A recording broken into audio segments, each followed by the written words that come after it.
My exit interview lasted 6 minutes. Not 6 minutes of closure. 6 minutes like they were trying to beat a clock, like the real meeting was happening somewhere else and I was just a checkbox in the way. I'd been at Kestrel Systems for a little over 5 years, mid-sized SaaS company, big enough to have a legal team and a glossy speak-up page, small enough that everyone still pretended we were a family when the numbers looked good. I ran vendor operations for our customer support stack, contracts, renewals, access provisioning, usage audits. It sounds boring until you realize vendor ops is where money leaks and where paper trails either exist or mysteriously don't. 3 months earlier, I'd flagged something that didn't sit right. The same expedited invoices hitting 2 separate cost centers, always just under the amount that required VP approval. Same vendor, same wording, different project codes. It wasn't a smoking gun, but it was consistent. My manager, Derek, told me to stop overthinking it. He said procurement had it covered. Then he started excluding me from meetings I used to lead. The first time I knew I was being pushed out wasn't a conversation. It was a calendar change. I was removed from a quarterly renewal review, the one I'd built, and replaced by Derek's new hire, a guy named Cole who still asked me where the shared drive was. An hour later, HR sent me a polite email. Quick sync, just to check in. That check-in turned into a performance plan that didn't match anything in my metrics. My KPIs were green, my vendors were stable, my escalations were down. But the document said communication gaps, not aligned, needs improvement. Translation, we want you gone, and we need a reason that can't be disproven by a dashboard. I didn't blow up. I didn't threaten anyone. I did what you do when you've spent years working around contracts. I documented everything. I started saving meeting invites, exporting approval chains, pulling my own ticket history, and emailing myself summaries after any conversation that felt off. Not to be dramatic, just enough that if someone ever tried to rewrite the story, there would be timestamps that didn't care about feelings. The day they scheduled my exit interview, the email subject was almost insulting. Offboarding conversation. No mention of why. No mention of severance. Just a 30-minute block with HR at 9 a.m. and a note, please bring your laptop and badge. I showed up early anyway. Habit, HR's office was glass-walled, all plants and neutral art. Like they wanted every difficult conversation to happen in a room that looked like a wellness brochure. The HR rep, Maya, didn't stand up when I walked in. She gestured at the chair like we were in a dentist's waiting room. She had a folder already open. Evan, she said, tone smooth, eyes not quite meeting mine. I'm going to ask a few standard questions. She asked me why I was leaving. I told her the truth, but gently, because the role changed, and I don't recognize the expectations anymore. She asked if I felt supported. I said, not recently. She asked if I had any complaints. I paused. I could have dumped everything on the table right there. The invoices, the meetings, Derek's sudden interest in approvals he used to ignore. Instead, I said, I'd like to keep this professional. She nodded too fast, like she'd already written my answer in her head. Then she slid the separation agreement across the table. 2 pages, lots of bolded language, release of claims, confidentiality, non-disparagement, return of property, a severance number that looked generous until you read the clause about repayment, if I violated any term as determined by the company in its sole discretion. Sign here, Maya said, tapping the last page, so we can finalize today. I didn't touch the pen. Can I have time to review this? I asked. Her smile stayed, but it got thinner. It's standard. I'm sure, I said. I still need time. She exhaled through her nose. We need to complete offboarding immediately. That was when something small and wrong happened. My laptop, still in my bag, buzzed. Not a notification. That low, ugly vibration you get when a device is trying to do something it's not supposed to do on weak Wi-Fi. Maya noticed my glance. Her eyes flicked to the bag, then back to me. Before you leave, she said, Ott will be collecting your equipment. Sure, I said, but I need to get a couple personal items off it. Photos. tax documents. You won't have access, she replied too quickly. For security reasons. That line hit me like cold water, because the company image on that laptop wasn't just company tools. It had my two-factor apps, my saved templates, my vendor renewal archive, and the notes I'd been keeping, notes that were suddenly very inconvenient. I stood up, calm, not loud. I'm not signing anything today. I'll have my attorney review it. Maya's voice didn't change, but the pace did. If you don't sign today, the severance offer may be withdrawn. Then withdraw it, I said, and surprised myself with how steady it came out. I handed over my badge. I zipped my bag. I walked out of the glass room into a hallway where people pretended not to look up from their monitors. When I got to my car, I tried to log into my email on my phone. Access denied. Then my authenticator app stopped recognizing the company tenant. Then finally, a text came in from an unknown number. Hi, Evan. This is IT. Your device has been wiped per offboarding policy. You can drop it at reception. Wiped. I looked at the timestamp. 9:02 a.m. 2 minutes after my exit interview started, except I hadn't agreed to anything yet, and I hadn't even opened my laptop. That's when it clicked. The 6-minute interview wasn't the point. They weren't trying to let me go. They were trying to erase what I knew. By lunchtime, my name was gone everywhere, not metaphorically, literally. I tried logging onto the employee portal from my phone just to pull my last pay stub, some habit I'd built after years of dealing with vendors who lost invoices. The page loaded, asked for my credentials, then kicked me back with a cold sentence. Your account has been disabled. No warning, no effective end date, no transition period. I sat in my car for a minute, staring at the steering wheel like it had answers. The rage didn't come all at once. It came in waves, sharp, then quiet, then sharp again, because there's something uniquely humiliating about being erased like you never existed. I drove home and did what you do when you've been around contracts long enough. I went to the one place companies can't wipe remotely: paper. I pulled out the binder I kept in my home office, the one with printed vendor agreements, renewal schedules, and every standard policy they'd ever emailed that I'd bothered to save. I wasn't paranoid. I'd just learned the hard way that policies are only standard until someone needs them to change. At 11:36 a.m., my phone buzzed again. A Slack notification, then it vanished. Then another. Then nothing. I realized the notifications weren't actually coming through. My phone was just showing the last few cached ones before the app realized I was no longer authorized. It felt like being locked out of your own house while you're still standing on the porch. So I did the next best thing. I called Jonah. Jonah was my closest friend in the building, not the kind of work friend who disappears when the layoffs hit. Jonah and I had been through 3 reorganizations together. He knew where the bodies were buried, not literal bodies, just corporate ones, projects that failed, contracts that got rewritten, leaders who quietly moved on. He answered on the first ring, but he didn't sound like himself. Hey, he said, voice low. You okay? I asked. There was a pause. Too long. Evan, they told us not to contact you. I blinked. Who told you that? Derek in HR. I felt my jaw tighten. What did they say? Jonah exhaled like he was holding something heavy. They sent an email. It says you resigned effective immediately. That you were not aligned with company values. I actually laughed once out of disbelief. Not aligned. That's new. Yeah, Jonah said. And they locked your JIRA tickets. Your name is being removed from the vendor board. Cole is now listed as the owner. Cole. The guy who didn't know where the shared drive was. Is Derek saying anything? I asked. Jonah hesitated. He posted in the NR Ops channel. He wrote, Please direct all questions about vendor operations to Cole. Do not reach out to Evan. We need a clean transition. Clean transition.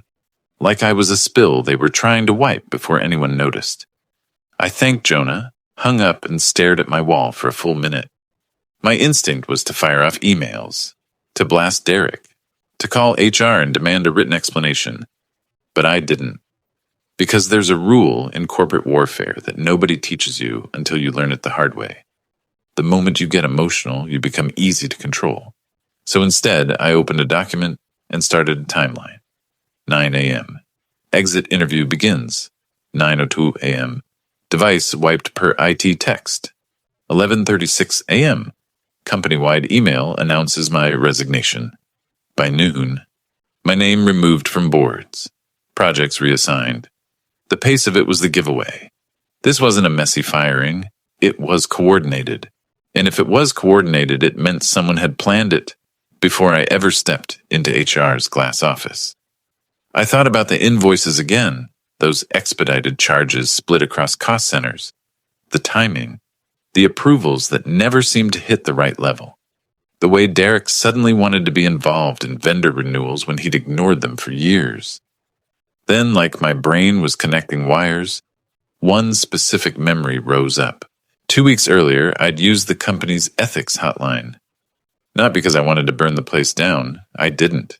I just wanted a record that I'd raised a concern, because I'd seen too many people become scapegoats when money went missing. The hotline system was outsourced, third-party vendor, anonymous, all that. When you submit a report, they give you a case number and a PIN so you can check updates later. I hadn't written it on a sticky note. I'd done something more boring and more effective. I printed the confirmation page. It was sitting in my binder, right behind a contract renewal schedule, like it belonged there. I flipped to it now and stared at the case number like it was a lifeline. Because if Derek was trying to paint me as not aligned, and if they wiped my laptop 2 minutes into the interview, then they weren't just trying to get rid of me. They were trying to make sure I couldn't prove I'd seen something first. At 2:14 p.m., Jonah texted again. Jonah. Cole asked me for the vendor admin password. He said you never documented it. I felt a grim, almost dark satisfaction. Because I had documented it. I'd documented everything. But the passwords weren't the most important part. The most important part was that one of our vendor platforms, our support ticketing system, logged every admin action with IP address, timestamp, and user token. It was the kind of audit trail you only appreciate when someone tries to rewrite history. And I knew, because I'd built the process, that Derek didn't have direct access. He needed an admin. He needed someone to move things around without leaving his fingerprints, which meant Cole wasn't just a replacement. Cole was a buffer. That night, I didn't sleep. Not because I was spiraling, because I was thinking. There were only 2 ways this story ended. I stayed quiet, took the severance, and let them decide what not aligned meant in every future background check. Or I forced the truth into a place they couldn't control. But that was just the beginning, because the next morning I got an email, not from HR, not from Derek, an automated notification from the ethics hotline portal.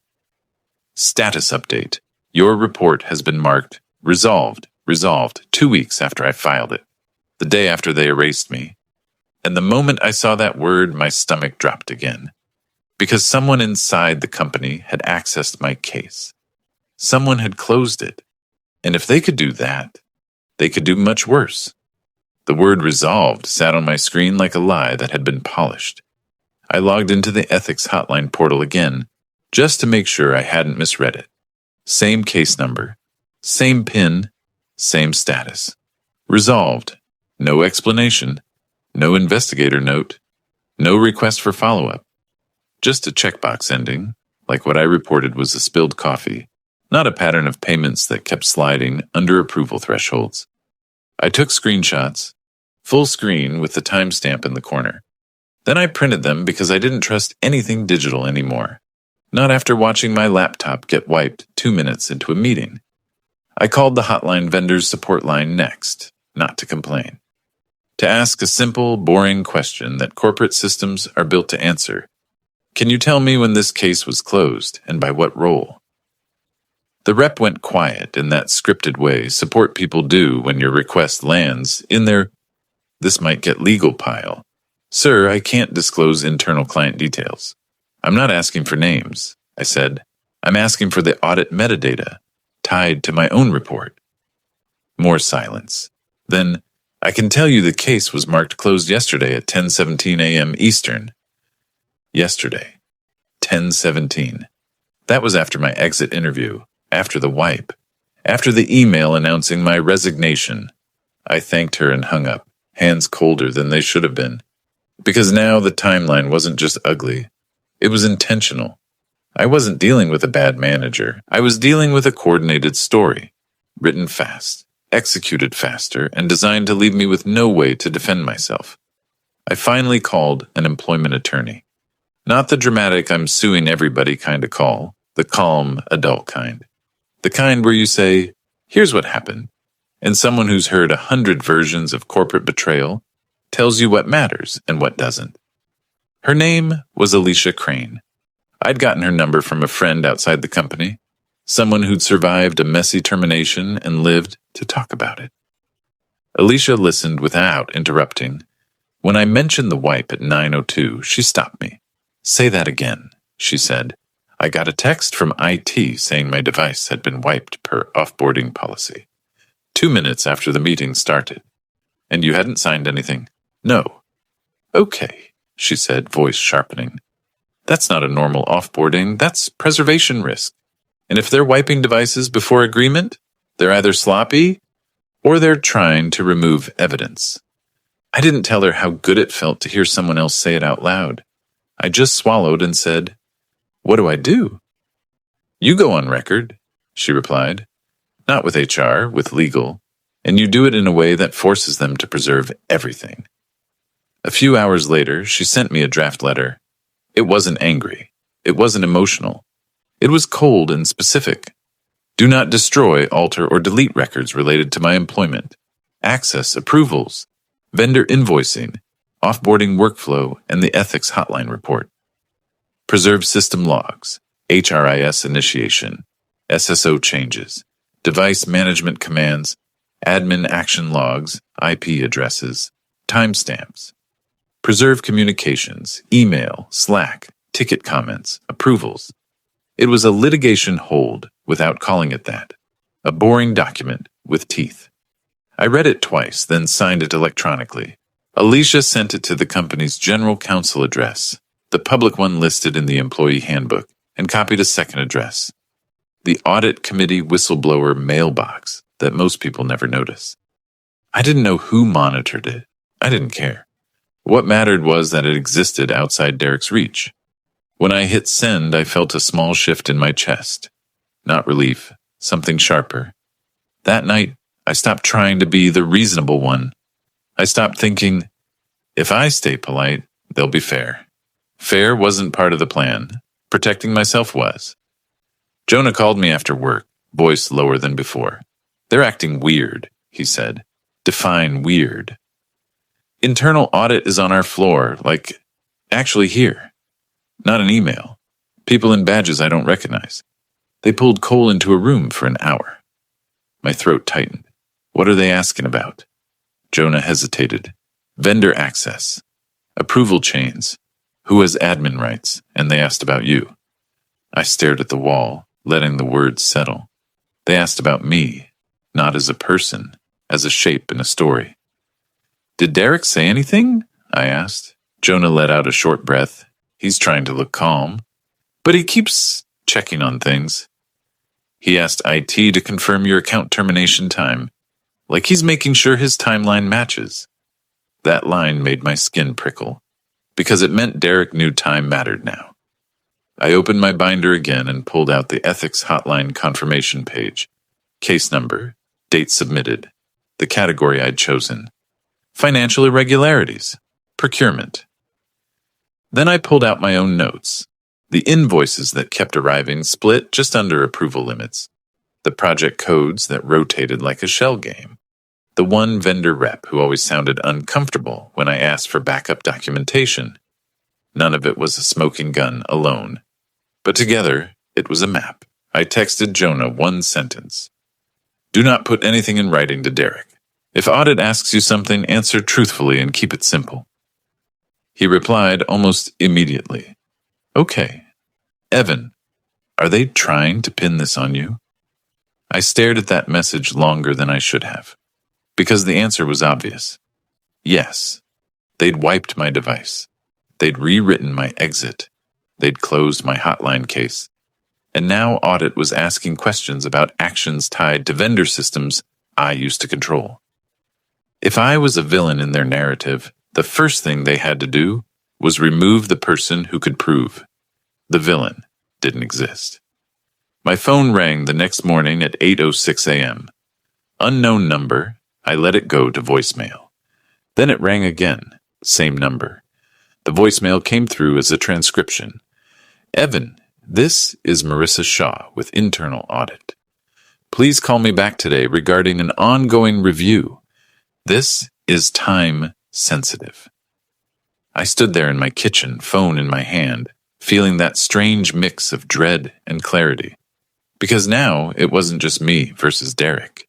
Now it was the company versus the truth. And I'd just been invited into the room where stories get decided. I didn't know it yet, but the next question they asked me would change everything. I called Marissa Shaw back within 10 minutes, not because I was eager, because timing was their weapon and I wasn't going to hand it to them. Before we talk, I said, I need two things. First, confirm this is internal audit, not HR. Second, I want the scope. Am I a witness or a subject?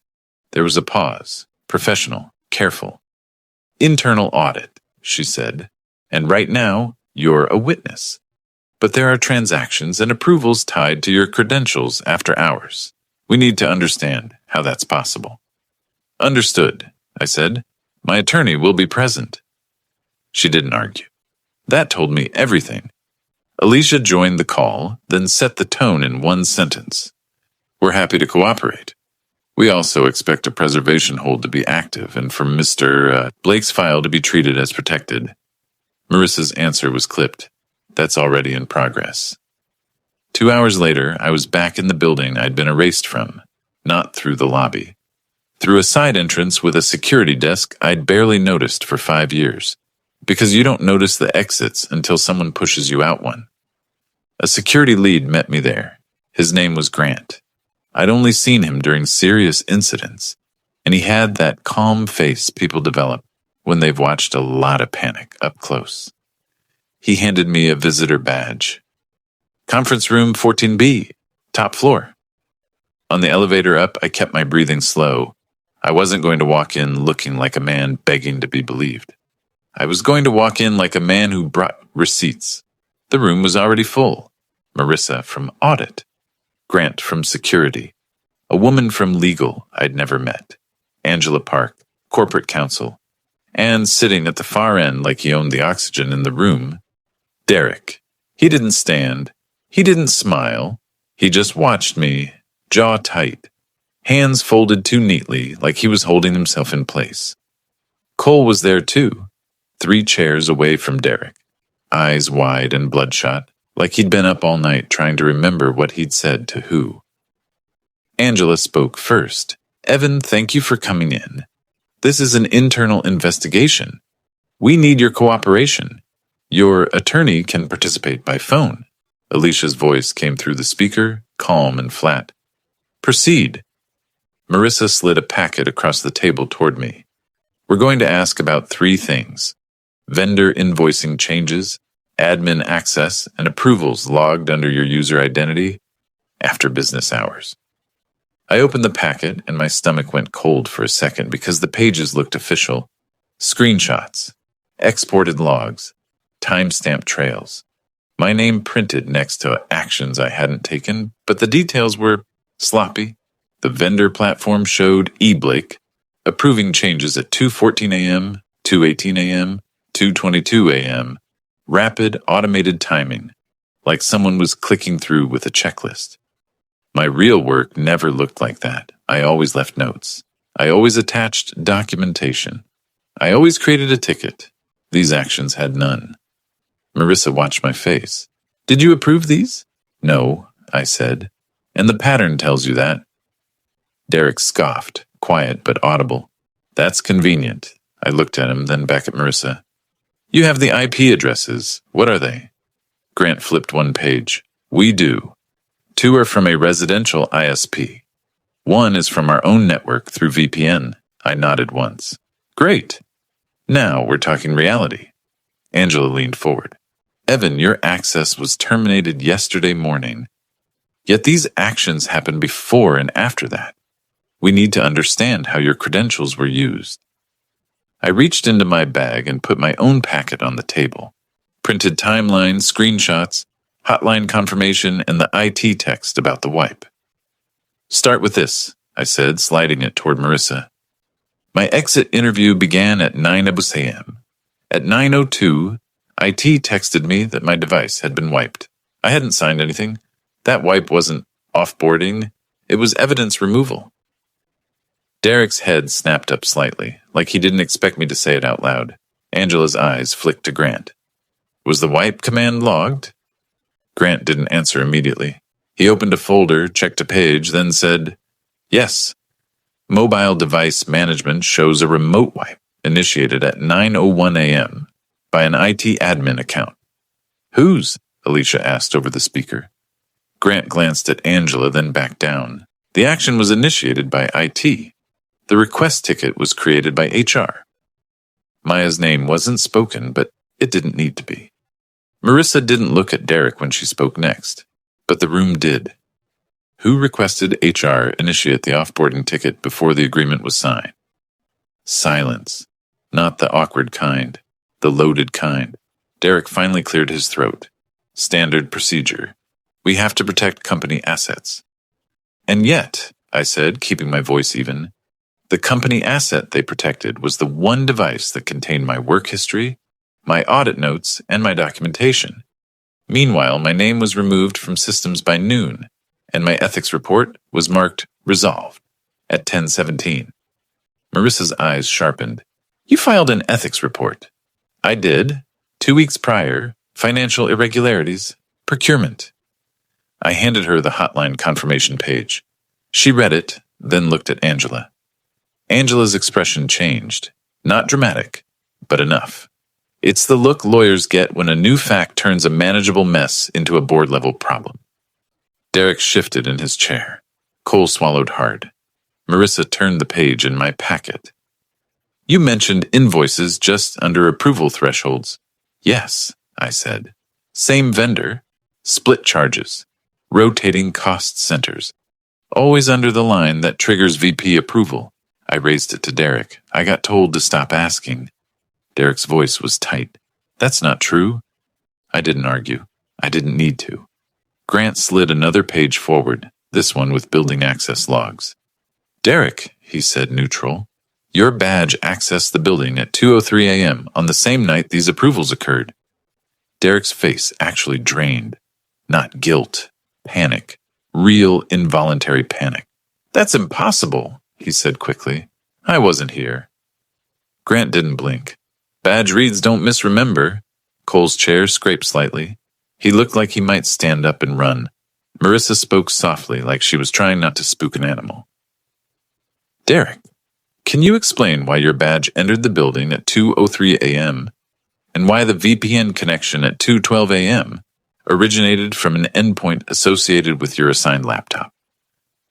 Derek opened his mouth, then closed it. Angela's voice went colder. Derek, step outside with me for a moment. He didn't move. Grant stood, not aggressive, just present. Now, he said. Derek pushed back his chair too hard. The legs squealed against the floor. He stood, straightened his jacket like that could repair what was happening, and walked out with Angela and Grant. The second the door shut, Cole exhaled like a dam cracked. Marissa turned to him. Cole, did you ever use Evan's credentials? Did anyone ask you to? Cole's eyes went wet. I didn't know what I was walking into, he said, voice shaking. Derek told me the admin transfer was temporary. He said it was normal. He said Evan was leaving angry and could sabotage accounts. My hands stayed flat on the table. I didn't move. I didn't gloat. I just listened. Cole rubbed his face. He asked me to request a token reset. He said IT would handle it.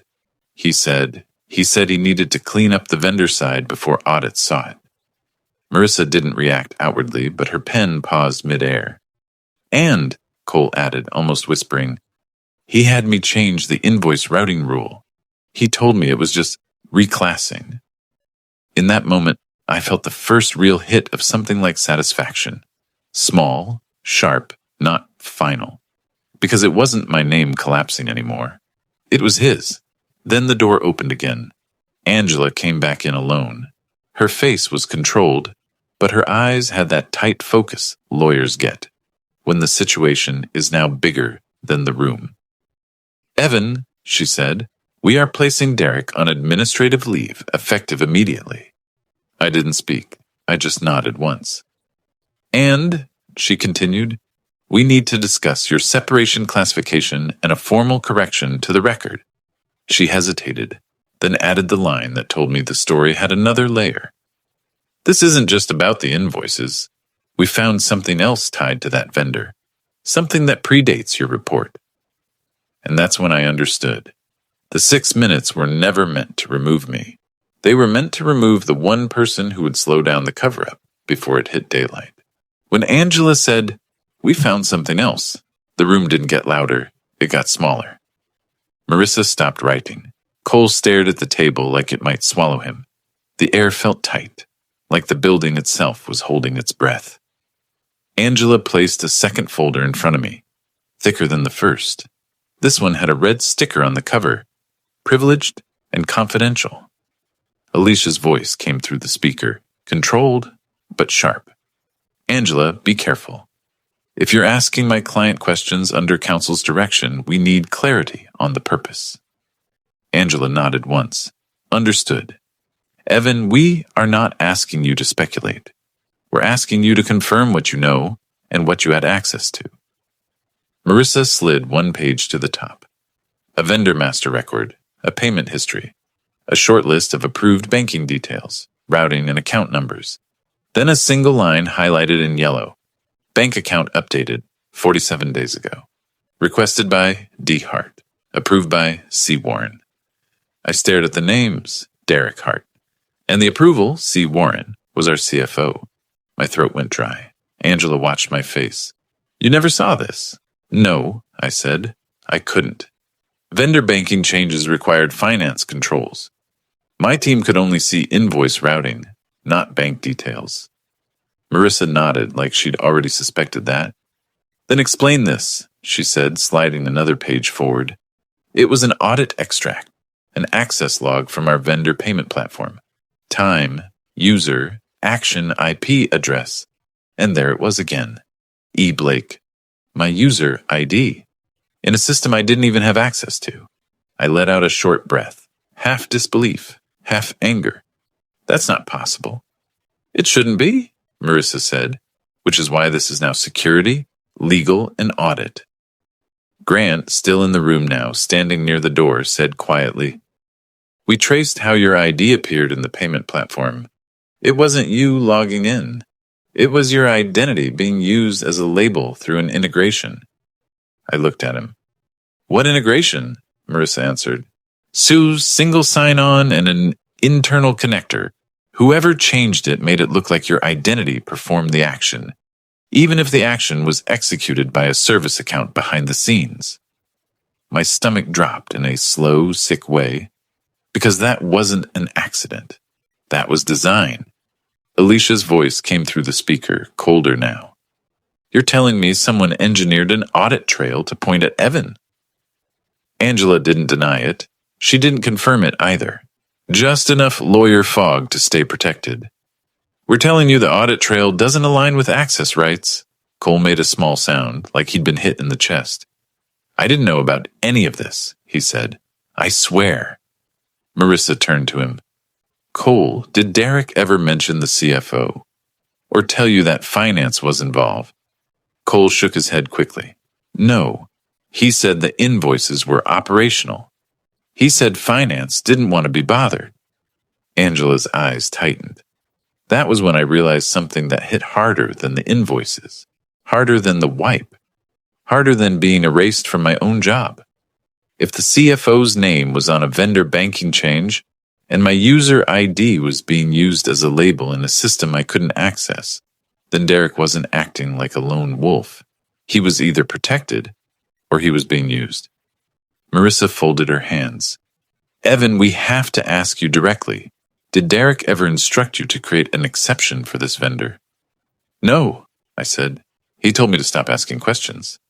And did you ever approve invoice reclassifications outside normal process? No. Angela glanced at a page, then spoke carefully. We found an email chain where Derek claims you were aggressive about processing payments and wanted things done faster. I didn't laugh this time. Of course he did. Alicia cut in. This is character framing. It's not evidence. Marissa nodded, then slid one more page forward. A copy of the company-wide email announcing my resignation. At the bottom, metadata. Drafted by Maya, HR. Reviewed by D. Hart. Approved by Legal Ops. Angela didn't look at me when she said it. That email will be retracted. Your separation will be reclassified. Your personnel file will be amended. My chest loosened just slightly. Not relief, justice, but the corporate kind. The kind that comes in PDFs instead of apologies. Then Angela added, there is also a severance offer revision. Alicia spoke immediately. In writing. Of course, Angela said. Marissa leaned forward, voice quieter now. Evan, we're going to be candid. This has expanded. There will likely be interviews with finance, procurement, IT, and executive leadership. The duration of this review is expected to be several weeks. 6 weeks. The number from my hook wasn't dramatic after all. It was real. I looked at the first page again, the highlighted line with Derek's request and the CFO approval, and a new thought settled in with a clarity that made my skin go cold. If Derek's badge entered the building at 2:03 a.m. and the VPN activity came from his assigned laptop, then the overnight approvals weren't about doing work. They were about moving money. And the 6-minute exit interview was a time distraction, something to lock me out before anyone connected my questions to their transactions. I kept my voice steady. What happens to Derek? Angela's answer didn't have emotion. It had inevitability. He will be investigated. Depending on findings, we will involve external counsel, potentially law enforcement. Cole flinched. Then Marissa said the sentence that ended the old story and began the new one. The CFO has requested an emergency meeting with the board's audit committee. I sat back slightly, not triumphant, not smiling, just done with pretending this was personal. Because when the board gets involved, it stops being office politics. It becomes governance, risk, liability, the kind of thing leaders lose careers over. Angela slid a final document toward me, 1 page this time. It was titled, Mutual Separation, Correction, and Non-Disparagement Addendum. But this version was different. No repayment clause, at the company's sole discretion. A neutral reference clause. A written confirmation that my departure was not performance-related, and one line that mattered more than money. The company acknowledges that Mr. Blake raised concerns in good faith and is not a subject of the investigation. I read it twice, then looked up at Marissa. I'll sign once Alicia reviews, I said. Marissa nodded. That's fair. I stood, collected my binder and my packet, and headed to the door. Grant opened it for me without a word. As I stepped into the hallway, my phone buzzed. An email from an internal address I hadn't seen in years. Audit Committee, Kestrel Systems. Subject line, request for statement, confidential. I stared at it for a second, then let out a slow breath. They'd rushed me out in 6 minutes. They'd tried to leave me holding a story I didn't write, but now the company itself was asking me, in writing, to help them find the truth. And that was the part Derek never understood. Revenge isn't yelling, it isn't chaos. It's patience. It's evidence. It's letting the system he tried to weaponize do exactly what it was built to do. Trace the trail back to the hand that moved the money. 6 weeks later, I got the final update. Derek didn't resign to pursue other opportunities. He was terminated for cause. Procurement leadership was replaced. The CFO stepped down for personal reasons 2 months after that board meeting. And my amended personnel record, my corrected story, was sent to me in a sealed envelope signed by legal, with one sentence that felt like closure. We regret that you were impacted by actions currently under investigation. Corporations don't apologize, but they do leave paper. And for the first time since that 6-minute interview, I slept like someone who wasn't carrying someone else's crime under his name.